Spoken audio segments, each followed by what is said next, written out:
Hello, our mini-miss you. Yung bigla ka na lang aatakihin na gusto mong mag-makeup pero hindi yung sarili mo yung may make-upan mo. Sorry nak, napagtripan ka ni mami. Ang cutie kasi ng face mo eh. Ang liit, ang sarap make-upan. At eto na nga, may make-upan ko na nga siya gamit ang aking makeup syempre. At mapapansin nyo dyan na nakikipagtalo siya kasi gusto niya siya yung mga elam. Pero syempre, di ako papatalo, no? Heist. Syempre, si mami pa rin yung masusunod. Ano ka ba, anak? Ang ganda-ganda niya. Oh, walang kukontra. Malamang, nagmana sa mami pero kamukhang kamukha ng daddy. At iyan na nga, nagwawala na nga siya. Grabe, ayaw niya magpa-makeup.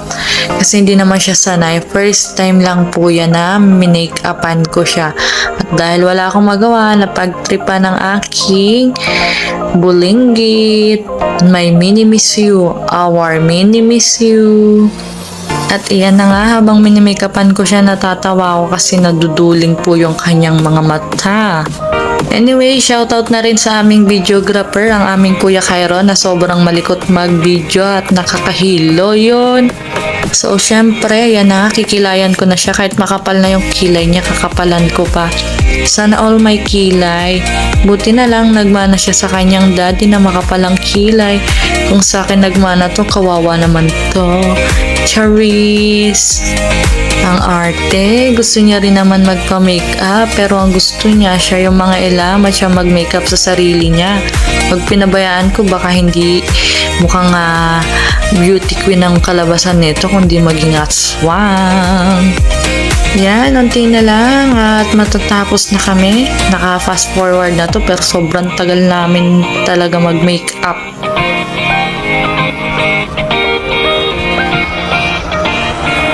At eto na nga, i-enhance natin ang kanyang nose para lalong tumangos. Pero yan na nga, naduduling pa siya, nakakatawa. Sinusundan niya yung brush ng pangkilay. At yan, unting kembot na lang, makikita niyo na po ang kanyang beauty.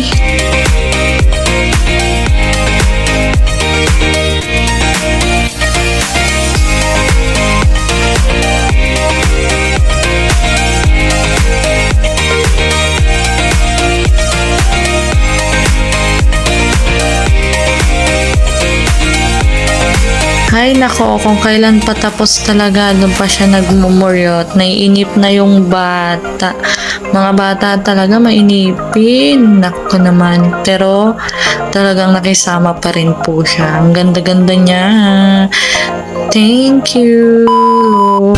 Mando Music Official.